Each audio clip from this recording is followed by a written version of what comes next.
As you can see, there is some freaking ice on my seat, because that's how damn cold it is right now. See this shit? Yeah, it's ice. What? So, 0 degrees Celsius, 32 degrees Fahrenheit right now. Let's go for a 0 degree ride, shall we? Holy Bentley, check this baby out. Damn. His wife was like 18 years old. Better believe his wife's 18 years old if he has that much money. Well, here we go. One of the most requested videos that I've got on this channel.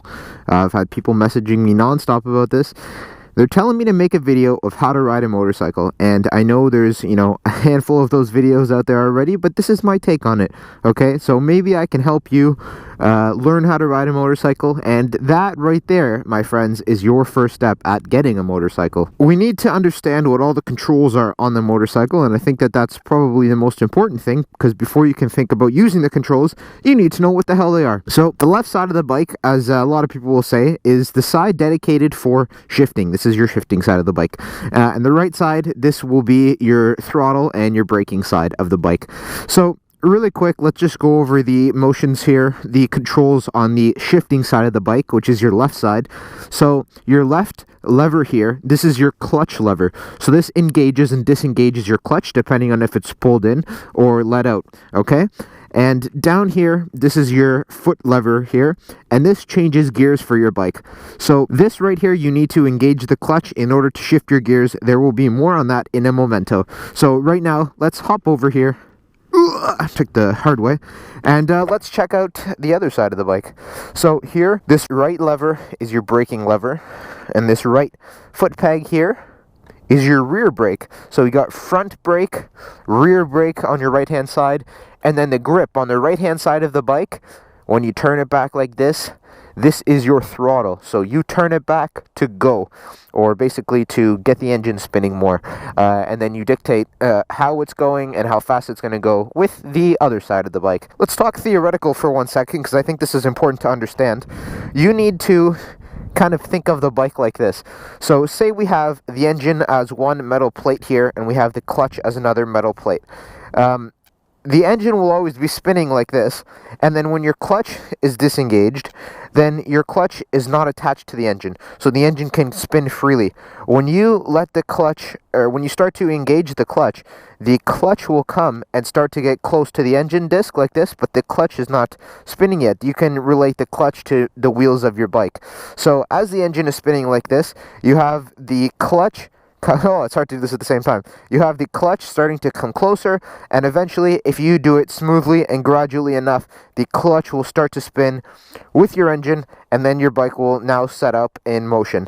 Now, you need to understand that both of these have a certain amount of inertial momentum with them, and if you don't know what that means, that's okay. Just try and think of it like this. So say we have the engine spinning like this, and then the clutch is coming close to the engine.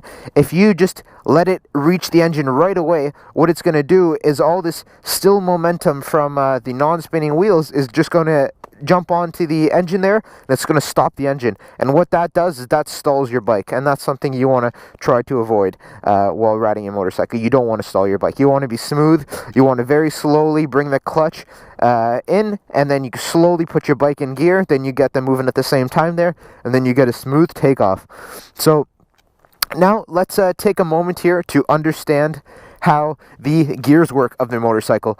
So motorcycles are slightly different than cars, but if you do know how to drive a manual transmission car, it will help you ride a bike, because you already understand the concept of how the clutch engages and disengages to put your bike in gear, and you'll understand which gears to be in at which times.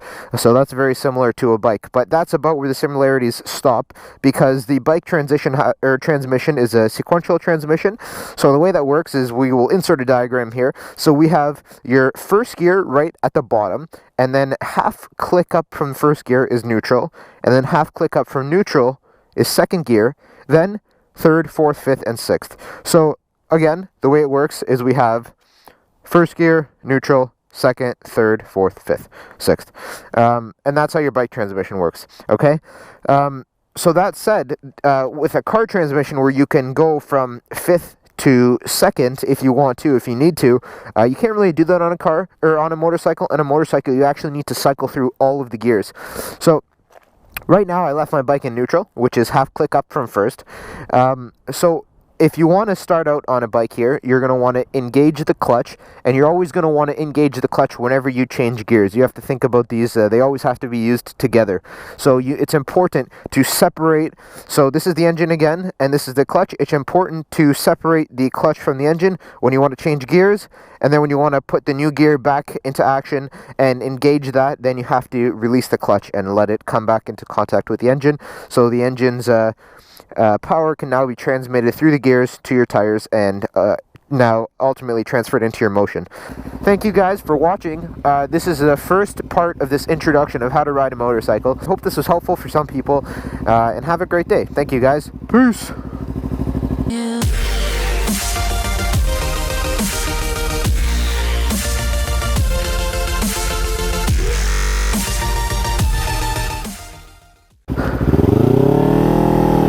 Riding in the snow, gotta go home 'cause it's snowing.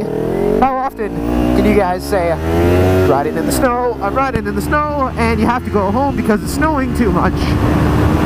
Snowing too much, it is snowing too much, because it shouldn't be snowing at all while I'm riding my motorcycle in the snow, riding my motorcycle in the snow.